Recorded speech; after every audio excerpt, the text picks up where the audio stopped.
السلام علیکم پیارے دوستوں اور بچوں.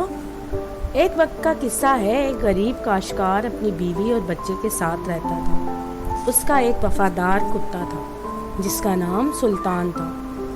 وہ بہت ضعیف ہو گیا تھا. اس کے سارے دانت گر گئے تھے. اب وہ چبا نہیں سکتا تھا اور نہ کھانے کے لیے نہ حفاظت کرنے کے لیے. میرا ارادہ ہے میں اس بوڑھے سلطان کو جنگل میں چھوڑ آؤں. اب وہ کسی کام کا نہیں رہا. اس کی بیوی کو اس وفادار جانور پر رحم آ گیا. اس نے کہا اس نے ہماری اتنی خدمت کی ہے, اتنے عرصے ہماری نگہبانی کرتا رہا ہے, اب ہمیں اس کے آخری دنوں میں اس کا خیال رکھنا چاہیے. تم دانشمند عورت نہیں ہو. اس کے منہ میں ایک بھی دانت نہیں رہا. اس سے تو چور بھی نہیں خوف کھاتے. اب شاید وہ ناکارہ ہو گیا ہے. وہ بیچارہ کتا جو قریب ہی دھوپ میں لیٹا ہوا تھا, اس نے سب کچھ سن لیا اور وہ بہت غمگین ہو گیا کہ کل اس کا آخری دن ہے. وہ شام کو اپنے دوست بھیڑیے سے ملنے گیا. اس نے اسے اس آفت کے بارے میں بتایا جو اس پر آنے والی تھی.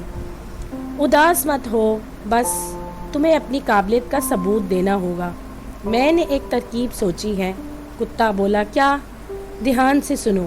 کل صبح سویرے تمہارا مالک اپنی بیوی اور بچے کے ساتھ کھیت میں کام کرنے چلا جائے گا. گھر میں پیچھے کوئی نہیں ہوگا اور ہمیشہ کی طرح وہ کام کرتے ہوئے اپنے بچے کو چھاؤں میں سلا دیں گے اور پھر میں وہاں آؤں گا.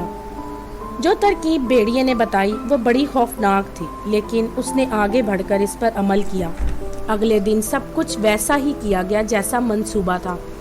کاشتکار اور اس کی بیوی کھیت میں کام کر رہے تھے اور سلطان اس چھوٹے بچے کے قریب لیٹا تھا.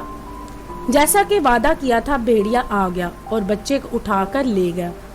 سلطان اپنے دوست کی اس حرکت سے پریشان ہوا اور بھونکنے لگا. جنگل میں بھیڑیے کے پیچھے بھاگا. کاشتکار اور اس کی بیوی یہ دور سے دیکھ رہے تھے اور وہ سلطان کے پیچھے بھاگنے لگے. بھیڑیا جنگل میں اندر کی طرف پہنچا اور رک گیا. سلطان بولا, میرے جیتے جی تم اس بچے کو نقصان نہیں پہنچا سکتے. میں اس بچے کو نقصان نہیں پہنچانا چاہتا, صرف تمہارے آقا کو یہ بتانا چاہتا تھا کہ تم کتنے طاقتور ہو. تم بچے کو لے جاؤ.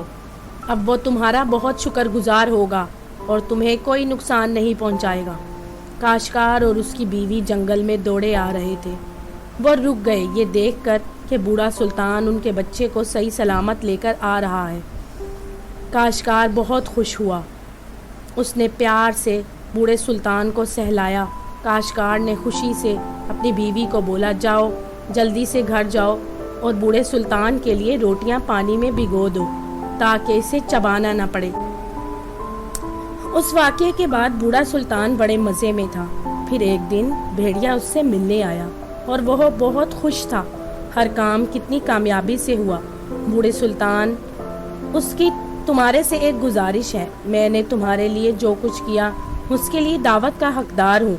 ہاں کیوں نہیں دوست, میں ہر روز تمہارے ساتھ اپنا کھانا بانٹنے کے لیے تیار ہوں. بھیڑیا بولا, نہیں نہیں, تم آنکھیں بند کر لو جب میں تمہارے آقا کی ایک بھیڑ چرا کر لے جاؤں گا. سلطان بولا, نہیں نہیں, میں اپنے آقا کے ساتھ دغا نہیں کر سکتا. بھیڑیے نے سوچا کہ اس کو ایمانداری سے بتانا ٹھیک نہیں. وہ رات کے اندھیرے میں بھیڑوں پر حملہ کرنے آیا. سلطان نے بھیڑیے کو دیکھ لیا اور وہ زور سے بھونکنے لگا. کاشتکار نے ایک بڑی سی لاٹھی لے کر بھیڑیے کا پیچھا کیا. آخر بھیڑیے کو ہار ماننا پڑی اور وہ غصے سے سلطان کی طرف دیکھا اور بولا, تمہیں اس کی قیمت چکانی پڑے گی. اگلے دن بھیڑیے نے جنگلی گائے کو بھیجا کہ کتے کو دعوت دو کہ جنگل میں آئے تاکہ وہ یہ معاملہ سلجھا سکے. گائے بھیڑیے کے کہنے پر کتے کے پاس آئی اور بولی, تم بھیڑیے کے قرض دار ہو. تم نے اپنا قرض نہیں چکایا. تمہیں جنگل میں آنا پڑے گا اور بھیڑیے سے معافی مانگنی ہوگی اس مار پیٹ کے لیے جو اسے تمہارے آقا سے ملی ہے. بوڑھے سلطان کو پتا تھا کہ اسے صرف معافی مانگنے کے لیے نہیں بلکہ بھیڑیا اس پر حملہ کرنے والا ہے.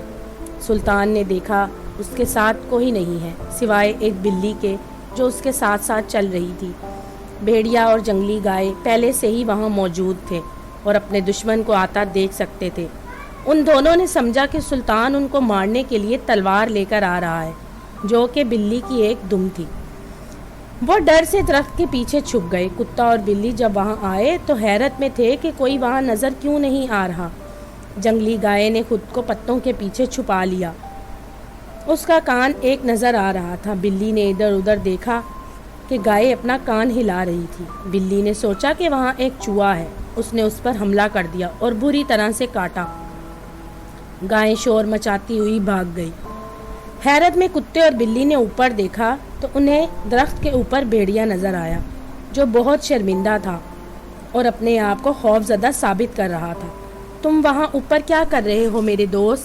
بھیڑیا نیچے اترا، پر وہ شرمندہ تھا کہ وہ بہت برا دوست ثابت ہوا۔ بوڑھے سلطان نے اسے گلے لگایا اور اس کے ڈر کو دور کیا۔